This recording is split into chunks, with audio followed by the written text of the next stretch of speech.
انضم إلينا الآن عبر الهاتف الأستاذ المحلل السياسي الموريتاني محمد مختار القشنيطي. أهلا بك أستاذ. حياكم الله وبياكم. أهلا وسهلا. طيب، احنا نتحدث عن موضوع الصحراء الغربية. قراءة فيما يحدث اليوم ميدانيا، الجيش أو النظام المغربي ما زال في ضرباته على الصحراء الغربية والبوليزاريو يرد في كل مرة. ما رأيك في الأحداث الأخيرة أستاذ، وكيف تقرأ اليوم هذه الأزمة والحياد التي تلتزمه موريتانيا فيما يخص هذا الموضوع؟ تفضل. حياكم الله وبارك الله فيكم. أنا ما أراه في تقديري هو أعراض لأزمة قديمة ومزمنة بكل أسف، وجرح مفتوح في الجسد المغاربي. نعم. أنا أنظر لهذا الموضوع بصراحة من منظور مغاربي وحدوي، وأعتقد أن مصير الشعب الصحراوي لا يمكن أن يتزكى عن مصير الشعوب المغاربية الأخرى. نعم. وهذه الأزمة بكل أسف طالت كثيرا وأثرت على العلاقات بين أهم وأكبر دولتين مغاربيتين وهما الجزائر والمغرب. ولذلك في تقدير ولذلك في تقديري أن حل الأزمة لن يكون باللجوء لقوى دولية لا تريد حلها، يعني حروبا مفتوحة لكي يستمر التمزق والاستنزاف في هذا لكن الإقليم. أستاذ مختار، كيف تفسر خرق المغرب اليوم للقرار الذي تم الإمضاء عليه سنة 1991؟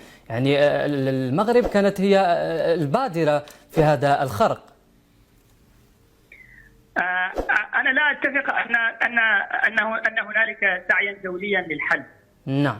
عموما إذا نظرنا إلى الموضوع من زاوية المصلحة الوحدوية المغاربية، فرأيي أنه آن الأوان لكي يتم انضمال هذا الجرح في صالح وحدة مغاربية، وآن الأوان لكي تتصالح الجارتان.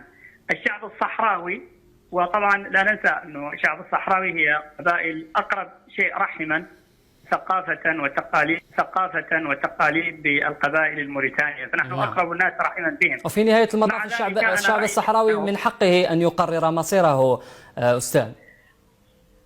شوف، تقرير المصير هي قضية معقدة في القانون الدولي، أنه تقرير المصير أولا يحتاج إلى أن يكون الشعب لديه هوية متميزة عن غيره، عن الشعوب التي يريد الانفصال عنها. هذا الأمر لا ينطبق على الشعب الصحراوي، هو شعب عربي مسلم لا يميزه شيئا عن سكان صحراء الجزائرية وصحراء موريتانيا أو أطراف المغرب الجنوبية أو حتى القبائل العربية المسلمة في الضواد وغيرها، فهو فضاء صحراوي ممتد في أكثر من دولة.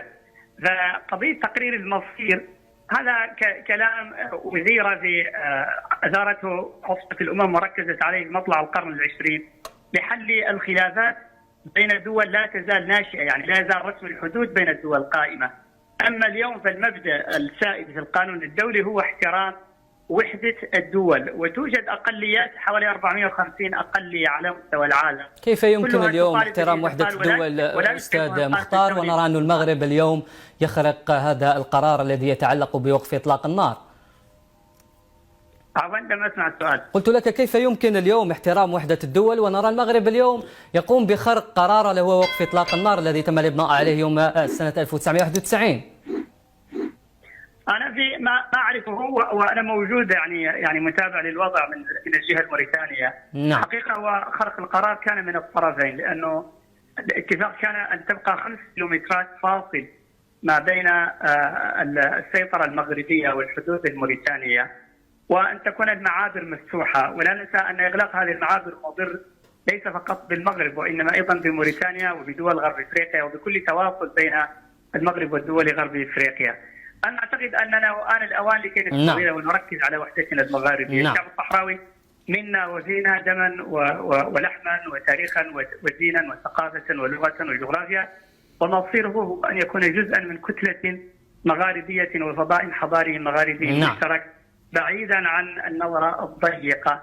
لا أعتقد أن المنطقة تحتمل وجود دولة جديدة، وأن الجزائر والمغرب مسؤولتان قبل غيرهما عن حل هذا الموضوع. المسألة هي هي أزمة بين الجزائر والمغرب أكثر من أن تكون أزمة صحراوية. جميل جدا، شكرا جزيلا لك أستاذ محمد مختار على هذا التدخل عبر الهاتف، كنت معنا.